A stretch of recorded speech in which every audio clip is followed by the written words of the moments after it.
बिस्मिल्लाहिर्रहमानिर्रहीम। अस्सलाम वालेकुम दोस्तों। सच बताऊं तो चीज़ों की कोई अहमियत नहीं होती, वो तो कभी ना कभी मिल ही जाती हैं। सिर्फ इंसान है जिनका कोई नेमुल बदल नहीं होता, और एक बार खो जाए तो ना उनको देखा जा सकता है और ना कभी दोबारा मिल सकते हैं। इसलिए चीज़ों से ज़्यादा इंसानों की कदर करें। दस्तक और आवाज़ तो कानों के लिए है, जो रूह को सुनाई दे उसे खामोशी कहते हैं। कभी कभी जिंदगी उन रास्तों की तरफ चल पड़ती है जो हमारे लिए बने ही नहीं होते। कभी कभी हम खुद को उन लोगों को सौंप देते हैं जो हमारी परवाह ही नहीं करते।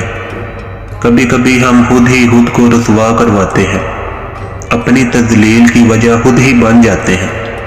कभी कभी दिल उन अजनबियों से जा मिलता है जिनके लिए हम कुछ भी नहीं होते, मतलब उन्हें हमारे होने ना होने से कोई फर्क ही नहीं पड़ता। दिल की दुनिया भी बड़ी अजीब होती है, जो एक बार उसे जीत लेता है फिर वो चाह कर लाख कोशिश के बावजूद दिल से उतर नहीं पाता।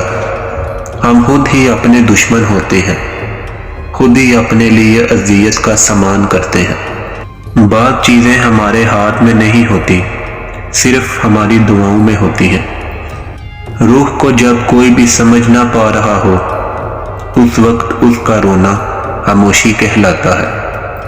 और वो जानता है कि मेरा बंदा जब थक जाता है तो रोता है। वो फिर ये नहीं देखता कि उसका माजी कैसा था या इमाल कैसे थे, वो बस अता कर देता है और सारे आंसू को समेट लेता है। दिल के जख्मों को अल्लाह के अलावा कौन समझता है, क्योंकि वो अलीम भी है और हकीम भी है।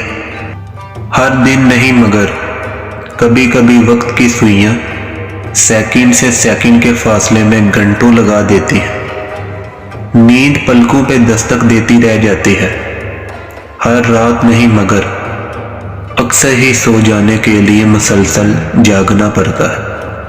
मेरे ख्याल में अजनबियत ज़्यादा अच्छी होती है, क्योंकि अजनबी लोगों के साथ जो वक्त गुजरता है उसमें आपके चेहरे पर मुस्कुराहट तो ज़रूर रहती है, लेकिन उनसे बिछड़ते वक्त दिल में कोई मलाल नहीं होता।